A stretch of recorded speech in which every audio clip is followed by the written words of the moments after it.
Assalamualaikum warahmatullahi wabarakatuh. Salam sehat dan bahagia untuk kita semua. Pada kesempatan kali ini, kita akan membicarakan tentang kesimpulan dan refleksi modul 1.1, koneksi antar materi. Sebelumnya, izinkan saya memperkenalkan diri. Saya Wida Rahmi Nugraheni, CGB Angkatan 7 dari SMK Negeri 1 Demak. Selama ini mungkin kita tidak pernah asing dengan nama Ki Hajar Dewantara. Tapi apakah kita benar-benar sudah mengenal beliau? Beliau dilahirkan dengan nama Raden Mas Suwardi Suryaningrat. Lahir di Yogyakarta tahun 1889. Dan beliau mengubah namanya saat usia 40 tahun menjadi Ki Hajar Dewantara. Beliau aktif sebagai seorang penulis, wartawan, dan melancarkan kritikan ke pemerintahan Belanda, yang pastinya kemudian berimbas dengan diasingkannya beliau bersama Douwes Dekker dan Cipto Mangunkusumo yang disebut dengan Tiga Serangkai. Pada tahun 1922 didirikan Taman Siswa, dan pada pemerintahan Presiden Soekarno, beliau diangkat menjadi Menteri Pendidikan pertama. Tahun 1959 adalah tahun wafatnya beliau. Dan pada tahun tersebut ditetapkannya Hari Pendidikan Nasional setiap tanggal 2 Mei. Sedangkan untuk pemikiran-pemikiran Ki Hajar Dewantara, di sini saya akan memberikan beberapa kesimpulan. Yang pertama, pendidikan dan pengajaran adalah dua hal yang tidak dapat dipisahkan. Kedua, tugas guru adalah menuntun dan memberikan kebebasan anak untuk mengembangkan diri sesuai kodrat alam dan kodrat zaman. Yang ketiga, guru memberikan teladan yang baik bagi siswa-siswanya dalam mengembangkan budi pekerti. Dan yang terakhir, belajar dengan bermain.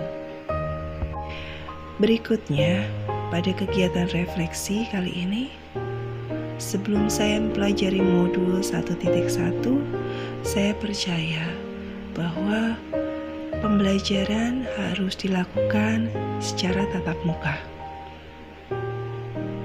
Jika harus terpaksa dilakukan secara daring, biasanya kurang efektif.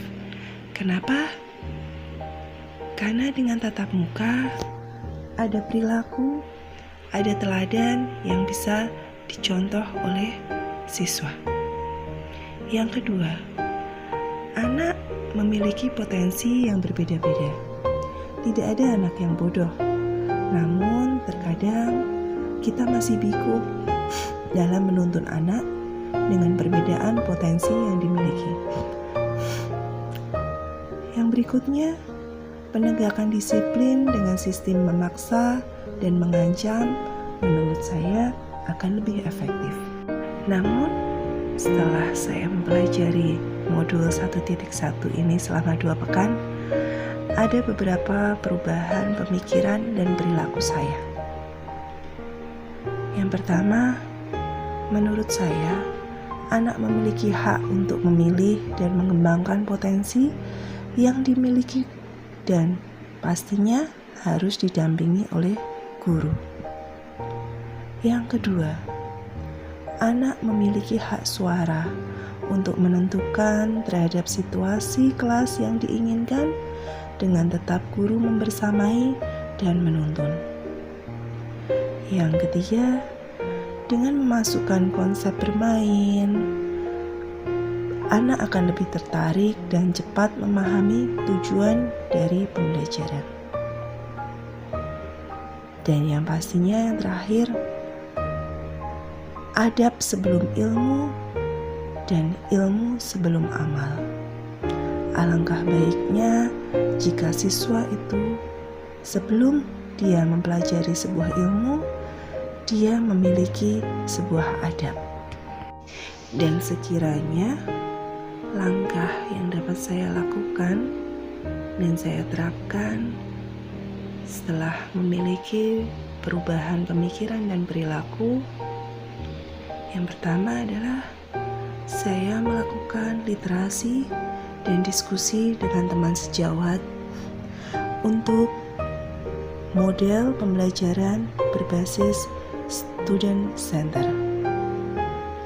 Yang kedua, mengembangkan potensi anak dan selalu membersamai serta menuntun hingga suatu saat kita akan tercengang dengan hasil yang diperoleh anak.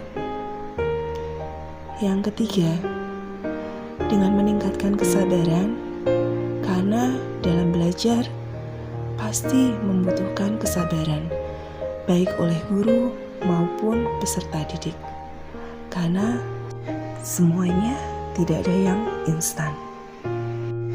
Demikian pemaparan dari saya terkait dengan kesimpulan dan refleksi modul 1.1.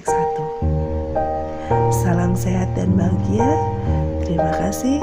Wassalamualaikum warahmatullahi wabarakatuh.